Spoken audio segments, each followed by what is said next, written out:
အားလုံးပဲမင်္ဂလာပါဒါလေးကြပါကျွန်တော်နေတိုးနဲ့ပတ်သက်တဲ့ပြဿနာတွေရဲ့နောက်ဆက်တွဲဒုတိယပိုင်းကိုဆက်ပြောပါမယ်ကျွန်တော်တို့ဒီနေတိုးရဲ့ဝါဒပြန်ရုပ်ရှင်လေးထွက်လာတာတော်တော်လေးကောင်းတယ်လို့ကျွန်တော်ကတော့အဲ့လိုပဲမြင်တယ်ဘာကြောင့်လဲဆိုတော့ဒီຫນွေဦးတော်လိုင်းရဲ့အင်အားစုຫນွေဦးတော်လိုင်းရဲ့အင်အားစုလို့တော့မသုံးချင်ဘူးပေါ့လေနော် UNG လဲအောက်ကနလဘိန်းတုံးတွေရဲ့မျက်နှာဖုံးတွေကကွာကြားသွားတယ်လို့ပြောလို့ရတယ်နော်ရခိုင်တွေပေါ်မှာတော့နားလေပါပြီအရန်ချစ်ပါပြီလေးစားပါပြီတော့အာရခတက်တော်ကိုအားကိုးပါတယ်လေးစားပါတယ်ဆိုတဲ့ဒီမျက်နှာဖုံးတွေကဒီနေရာမှာကွာကြားသွားတယ်နော်စစ်ကောင်စီရဲ့ဝါဒဖြန့်တာကတော့အောင်မြင်တယ်လို့ပြောလို့ရတာပေါ့နော်ဆိုတော့ဒီຫນွေဦးတော်လိုင်းရဲ့အင်အားစုတွေနဲ့ကျွန်တော်တို့အာရခတက်တော်တို့မသုံးဘူးဒီနေရာမှာရခိုင်တွေနဲ့လို့ပဲသုံးတယ်နော်ရခိုင်တွေနဲ့ကြားမှာပလိပခလို့ဖြစ်သွားတဲ့အတွက်ကြောင့်မလို့နော်လူမျိုးရေးဘာညာပေါ့လေနော်ဒါမျိုးတွေအသွင်နည်းနည်းဆောင်သွားတယ်ဆိုတော့ဒါတွေနဲ့တော့မှပြီးရောဆိုတော့မပြီးသေးဘူးရခိုင်တွေကတော့အေးကြောင်းပဲနော်နေတိုးပေါ်မှာယုံကြည်မှုအပြည့်အဝရှိတယ်ဒီကောင်ကတော့စစ်ကောင်စီနဲ့လက်ဝက်ခံမဟုတ်ဘူးဆိုတာအပြည့်အဝယုံကြည်တယ်နော်ဘာကားပဲထွက်ကျွန်တော်တို့အပြည့်အဝယုံကြည်တယ်နော်နေတိုးပေါ်မှာအပြည့်အဝယုံကြည်တယ်ကျွန်တော်တို့မယုံကြည်တဲ့ဒေါက်တာအေးမောင်တို့နော်စိုးမရဇာလင်းတို့ဆိုကျွန်တော်တို့ပြောတာပဲဒီကောင်ကတော့စစ်ကောင်စီနဲ့ပေါင်းသွားတဲ့ကောင်ဆိုတာကျွန်တော်တို့အတီးပြုတ်ပြီးပြီဆိုလို့ရှိရင်နော်ဗမာအင်အားစုတွေလေးဆဲကြတာပဲနော်ကျွန်တော်တို့ဘာမှမပြောဘူးနော်ဆဲမင်းတို့လေးဆဲကတော့လေးဆဲတာပဲနော်အဲ့ဒါကောင်းတယ်ဆိုတော့ဒီနေတိုးနဲ့ပတ်သက်တဲ့ခါကျတော့တစ်ဖက်သက်ဆန်လွန်ကြည့်တယ်အနုပညာရှင်တွေအများကြီးထဲမှာနေတိုးကိုပဲဥတည်ပြီးတော့ဆဲကြတာနော်ဘုန်းကြီးတွေရောလူတွေရောအကုန်ဆဲကြတာဆိုတော့ဒါကြည့်မယ်ဆိုလို့ရှိရင်နေတိုးအပေါ်မှာဘယ်လောက်တော့အငုံစိတ်တွေမုန်းတရားတွေဘယ်ကလေးကရှိနေတာလဲဆိုတာရှင်းမြင်နိုင်တယ်နော်ရှင်းမြင်နိုင်တယ်ကျွန်တော်တို့နားလေထားမှာကဒီစစ်ကောင်စီရဲ့ဝါဒဖြန့်တဲ့ရုပ်ရှင်ပေါ်မှာကျွန်တော်တို့ဘာတွေမှခံစားနေစရာအကြောင်းမရှိဘူးနော်စစ်ကောင်စီကသူရွေးကောက်ပွဲကျင်းပနိုင်ဖို့အတွက်အောင်မြင်ဖို့အတွက်သူလုပ်တယ်ဒါသူ့အလုပ်ကိုသူလုပ်တယ်ဟုတ်တယ်မလားကျွန်တော်တို့ target ထားမှာကကျွန်တော်တို့ focus ထားမှာကဒီစစ်ကောင်စီကိုဖြုတ်ချဖို့ပဲ focus ထားမှာနော်focus ထားမှာဒါအရေးကြီးဆုံးပဲနော်အရေးကြီးဆုံးပဲသူကသူရွေးကောက်ပွဲကျင်းပပြီးတော့သမ္မတပဲတက်လို့ဒါသူ့ရဲ့ကိစ္စနော်ရွေးကောက်ပွဲကျင်းပလို့သမ္မတဘယ်နည်းဖြစ်မလဲပေါ့နော်တရက်ဖြစ်ရင်ဖြစ်မယ်တစ်ပတ်ဖြစ်မယ်တစ်လဖြစ်ရင်ဖြစ်မယ်ပေါ့နော်ကျွန်တော်တို့စူးစမ်းနေရမှာဒီစစ်တပ်ကိုဖြုတ်ချဖို့ပဲစစ်ကောင်စီကိုဖြုတ်ချနိုင်ဖို့ပဲ focus ထားမှာဒါအရေးကြီးဆုံးပဲဆိုတော့ကျွန်တော်တို့လက်ရှိဒီအဲ့လိုမျိုးစစ်ကောင်စီပေါ်မှာထားမဲ့ဒီ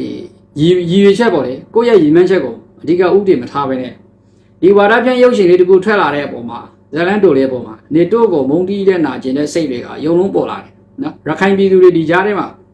ဒီလောက်နေတိုးဘက်ကနေကာကွယ်ပြီးပြောနေတဲ့ကြားထဲကနေပြီးတော့မရက်တတ်နိုင်တော့အောင်ဘုန်းကြီးတွေရောအခုထက်ပြီးတော့ဆဲတာမှပတ်ဆက်တယ်နော်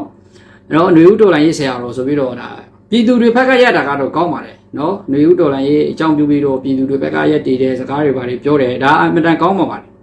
်ဒါပေမဲ့ဘုန်းကြီးတစ်ပါးအနေနဲ့ပရိသတ်ဝါစာစကားလုံးတွေနဲ့နော်ကျင့်ဝတ်သိက္ခာတွေရောဘာမှမရှိတော့နော်ရဟန်းသိက္ခာတွေအကုန်မေ့ကုန်ပြီနော်ပါရာဇိကကြားတဲ့အသုံးတွေနဲ့ပြောဆိုတယ်နော်ဆိုတော့ရဟန်းသိက္ခာတွေမေ့ကုန်ပြီဆိုတော့ရှိတော့ဒါကပါရာဇိကကြားတဲ့ပုဂ္ဂိုလ်အနေနဲ့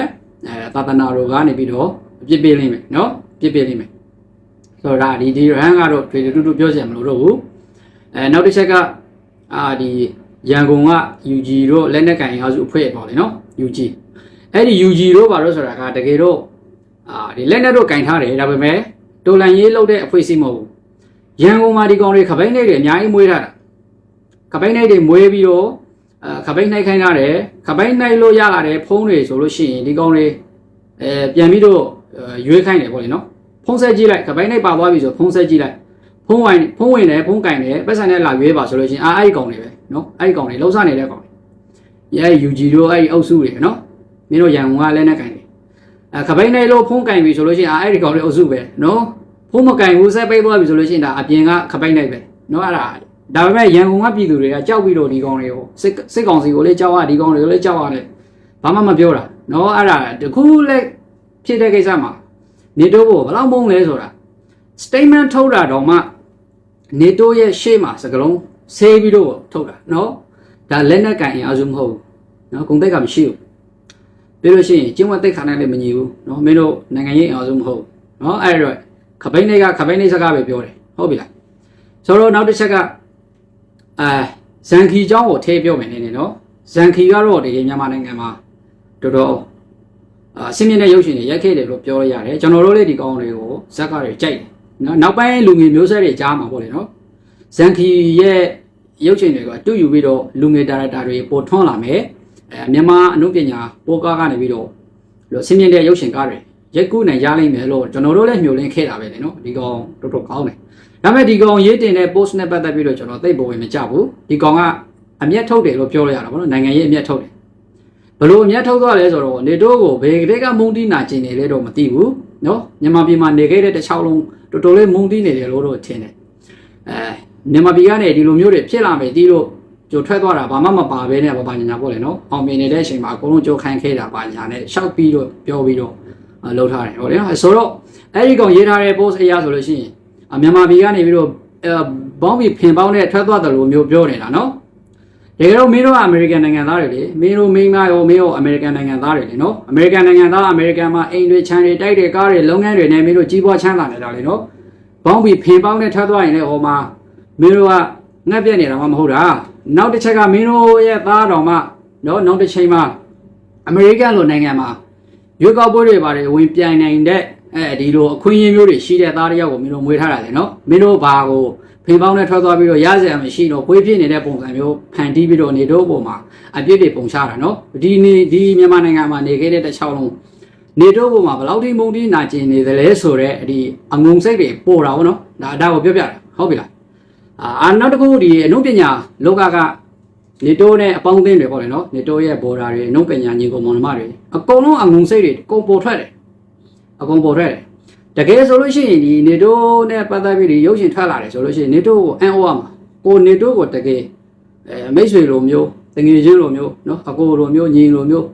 ဘော်ဒါလိုမျိုးစိတ်ဆန်သဘောထားရှိတယ်ဆိုလို့ရှိရင်ဟာငါကောင်နေတိုးကြီးဒီလိုကားတွေထွက်လာတာငါမယုံကြည်နိုင်ဘူးဒါတခုခုတော့မှားနေပြီဒီကောင်ကတော့ဒီလိုလူမျိုးမဟုတ်ဘူးဆိုတာယုံကြည်တဲ့စိတ်အပြည့်အဝရှိရမှ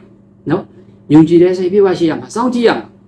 ာငါကောင်ကတော့ဖိအားပေးခံရပြီထင်တယ်ဒီကောင်ဒုက္ခနဲ့တော့တွေ့နေပြီဒီကောင်ခက်ခဲအကြက်တွေရှိနေပြီဒီလိုစိတ်ကလေးတွေမွေးရမယ်အစားနော်အဲ့ဒီစိတ်တကောင်မှပုံမလာဘူးနော်နေတိုးနဲ့ပေါင်းခဲ့ပြီးတော့ကပ်ဖွားပြီးတော့နမေကြီးဖို့အတွက်နေတိုးကိုအမိပြုပြီးတော့မင်းတို့တွေရုပ်ရှင်တွေရိုက်ခဲ့တယ်အောင်မြင်ဖို့အတွက်ကြိုးပမ်းခဲ့တယ်တကယ်ဒီနေတော့ဘုမှာလေးစားတယ်ဒီကောင်ကငါတို့အနုပညာလောကရဲ့စံပြပဲဒီကောင်ဒီလိုညီကိုစိတ်လေးစားတဲ့စိတ်ရှိတယ်ဆိုလို့ရှိရင်ဒီကောင်နောက်ဘက်မှာခံစားနေရပြီဒုက္ခရောက်နေပြီဆိုတာကိုချင်းစာစိတ်နဲ့ကြည့်ရမှာပေါ့နော်ဒါအမတန်ရေးကြည့်တယ်အဲ့ဒီအကောင်းမြင်တဲ့စိတ်မရှိဘဲနဲ့တခါလေးနေတို့ကိုဆေးဖို့ဆန်းရှင်းလို့ဖို့ပါပြဿနာပေါင်းစုံဖန်တီးလိုက်တာနော်ပြဿနာပေါင်းစုံဖန်တီးလိုက်တာအဲ့ဒီအတွေးခေါ်တွေနဲ့နိုင်ငံရေးလုပ်လို့မရဘူးနိုင်ငံရေးဆိုတာအနစ်နာခံရတယ်စွန့်လွှတ်ရတယ်နော်စွန့်လွှတ်ရတယ်ဆိုတော့မင်းတို့အနုပညာလောကကနေတိုးရဲ့ဘော်ဒါတွေနော်အများကြီးပဲနော်ဗလိန်းနေကြတာနော်အန်အော်နေကြတာဆိုတော့ပြောချင်တာကငါတို့နေတိုးမှန်တယ်လို့တော့မပြောတော့ဘူးပေါ့နော်မပြောဘူးနေတိုးမှန်တယ်လို့ဖင်ပိတ်ပြီးညင်းနေတာမဟုတ်ဘူးငါတို့ကနေတိုးပေါ်မှာနားလေဒီကောင်ရဲ့အာဝတွေမဟုတ်ဘူးဒီကောင်ရဲ့စိတ်ဆန္ဒတွေရတာတွေလောက်တာမဟုတ်ဘူးဆိုတော့ကောင်းကောင်းနားလေတို့မှာ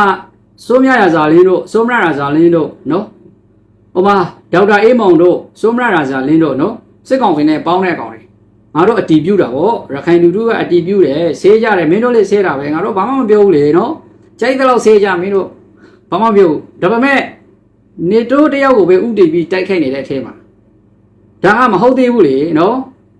သူ့ရဲ့လက်အောက်မှာငါတို့ကမင်းတို့မိဖတွေရောမလွတ်လပ်ဘူးလေနော်ဘယ်သူမှမလွတ်လပ်ဘူးတိုင်းသူပြည်သက်တစ်ခုလုံးကဒုက္ခရောက်နေကြတယ်နော်ပြီးနေတို့ကဒါမျိုးတွေပေါင်းလို့ဘာလို့ညာလို့မင်းတို့ရဲ့အယူအဆနဲ့ကိုလေထင်ရမြင်ရပြောကြတာမင်းတို့ရောအဲ့ဒီစစ်တပ်ကထွက်လာတဲ့အသုံးဆောင်တွေအစားအစာတွေနော်အကုန်လုံးသုံးဆွဲနေကြတာပဲနော်လူငယ်တွေဆိုလို့ရှိရင်မိုးချောက်ရင်ဘီယာဆိုင်တွေမှာစစ်တပ်ကထုတ်တဲ့ဘီယာတွေတောက်ပြီးတော့နော်ဗိုလ်ချုပ်ထွန်းမဲ့နိုင်ကိုအတင်းပြိုးလိုက်နော်နေတို့ကိုအတင်းပြိုးလိုက်အတင်းတုပ်လိုက်နော်ပြီးလို့ရှိရင်မင်းအဲ့ဒီစစ်တပ်ကထုတ်တဲ့ဘီယာတွေတောက်ပြီးတော့စစ်တပ်ကိုလက်နဲ့ဝယ်ဖို့အထောက်ပံ့နေပေးနေကြတာမင်းတို့တွေနော်အဲ့တော့လုပ်ငန်းရှင်တွေရောအများကြီးပဲနော်စစ်တပ်ကိုအခွန်ဆောင်နေရတာလည်းအများကြီးပဲအကုန်လုံးကဒီစစ်တပ်လက်အောက်ကနေမလွတ်မြောက်တဲ့ရွေးကတော့သူ့အတွက်အထောက်ပံ့နေဖြစ်နေရတယ်သူခိုင်းတာတွေလုပ်နေရတယ်စိတ်မပါရင်လုပ်နေရတယ်စိတ်မုန်းတွေထမ်းနေရတယ်ဟုတ်တယ်မလားဆိုတော့နိုင်ငံရေးအတွေ့အကြုံတွေကမင်းတို့ကအမတန်နှိမ့်ကြတယ်အမတန်နှိမ့်တယ်ဒါကြောင့်ရခိုင်တွေကဘာမှတော့မပြောသေးတဲ့အနေထားမှာမင်းတို့ကအရင်ဦးဆုံးပူပင်နေကြတယ်ဟောလေဟာဒီကောင်ဗလိန်းနေကြတာအငုံစိတ်တွေပေါ်ထွက်လာပြီးတော့ နေတော့တယောက်ထက်ကိုပဲဆေးကြဆိုကြမုန်းကြပြဿနာတွေဖန်တီးကြတယ်ပြောကြတယ်နော်အများကြီးပဲနော်ဆိုတော့မင်းတို့ရဲ့မျက်နှာဖုံးတွေကွာကြပါတယ်ငါတို့ကဒီကောင်တွေမင်းတို့တွေတကယ်နားလေသွားပြီလို့ငါတို့ယုံကြည်ထားတာမင်းတို့ဒေါ်ဆန်းစုကြည်လက်ထက်မှာဖန်တီးခဲ့တဲ့နော်စစ်ပွဲတွေကိုငါတို့ခံစားခဲ့ရတဲ့ဒုက္ခတွေကိုမင်းတို့နားလေပြီကိုချင်းစာပြီလို့ငါတို့မင်းတို့ကိုယုံကြည်ထားတာဆိုတော့ကွာမင်းတို့ဒီလိုမျိုးအပြစ်ပြောရမယ်ဆိုလို့ရှိရင်ပတ်သက်ကြောင်းတွေကိုစဉ်းစားမယ်လေနော်နိုင်ငံရေးဆိုတာအကျိုးစီးပွားပေါ်မှာအခြေခံတယ်မင်းတို့ရဲ့ຫນွေဦးတော်လှန်ရေးအောင်မြင်ဖို့အတွက်ရခိုင်ပြည်သူတွေကိုစားပြုထားတဲ့အာရကတပ်တော်ကအများကြီးထောက်ပံ့နေပေးနေတယ်အများကြီးကူညီပေးနေတယ်နော်အများကြီးကူညီပေးနေတယ်ဆိုတော့ຫນွေဦးတော်လှန်ရေးအောင်မြင်ဖို့အတွက်အာရကတပ်တော်ကအများကြီးထောက်ပံ့တွေအကူအညီတွေနဲ့ဒီရှေ့ဆောင်လမ်းပြလုပ်နေတဲ့အနေအထားမှာရခိုင်ပြည်သူတွေကိုမင်းတို့နှိပ်ကွက်မယ်ပြောပလိုက်မယ်ဆိုပလိုက်မယ်နော်ဒါမျိုးတွေလုပ်ပလိုက်မယ်ဆိုတာအဲ့ဒါမှန်ကန်တဲ့အတွေ့အကြုံတွေမဟုတ်ဘူးမှန်ကန်တဲ့လမ်းစဉ်တွေမဟုတ်ဘူးနော်ဒါကိုသိရမယ်ဟိုကောင်တွေတော့ထိုင်းနိုင်ငံကဟိုကောင်မင်းနောက်တစ်ကောင်ရှိသေးတယ်ဗာလဲအဲ့ကောင်နိုင်ငံကထဲမြလားမသိဘူးနော်အဲ့ဒီကောင်တွေအရင်ဦးဆုံးမင်းတို့အရင်ဦးဆုံးမင်းတို့ပေါ်လာတယ်များပြီးတော့နော်မင်းတို့အရင်ဦးဆုံးဗလိန်းလိုက်ဆိုတော့မင်းတို့ဗလိန်းလိုက်တဲ့ခါကျတော့မင်းတို့ရဲ့နောက်ကနလဘိန်းတုံးတွေအကုန်လုံးမင်းတို့ပြောတဲ့အတိုင်းဖြစ်ကုန်နော်နောက်တော့မှအဲ့ဒီစီသူလားစီကိုစီလားနော်အဲ့ဒီထိုင်းကကောင်နော်မင်း